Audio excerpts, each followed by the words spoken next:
Meurtre d'un homme de 45 ans devant sa maison à Plonévé-du-Fou, dans le Finistère. Dans la nuit de mercredi à jeudi, un boulanger et sa compagne se sont fait tirer dessus alors qu'ils partaient au travail. Ciblé avec une arme de chasse, l'homme a succombé à ses blessures. Quant à sa compagne, blessée à l'épaule, les secours l'ont transportée à l'hôpital. Ce jeudi après-midi, l'agresseur était toujours recherché. Violent accident entre deux bus à Lorient. Ce jeudi, vers 9 heures, un bus du réseau CTRL a percuté par l'arrière le véhicule qui avait freiné devant lui. Parmi les 15 passagers transportés par les deux bus, 4 ont été légèrement blessés et transportés au centre hospitalier Bretagne Sud. Le chauffeur fautif a été placé en garde à vue pour blessure volontaire aggravée. Surprise pour les automobilistes de la RN12 près d'Iffignac. Ce jeudi, une cinquantaine d'agriculteurs leur ont distribué 5 tonnes de tomates, un moyen de dénoncer leurs faibles revenus et leurs difficultés financières.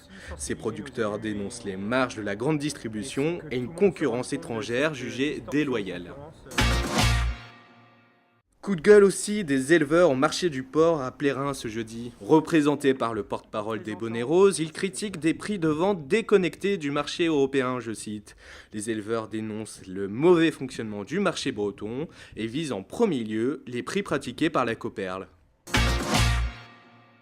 Cet été, Zafar le Dauphin fait la joie des touristes en rade de Brest. Mais le maire de Landévennec vient pourtant de prendre un arrêté pour interdire de nager à proximité du dauphin. C'est que le mammifère, long de 3 mètres, n'a pas peur d'approcher au plus près des baigneurs. Et c'est le cas de le dire, à force de jouer, Zafar a déjà mis en danger plusieurs plaisanciers en les empêchant de revenir vers la plage.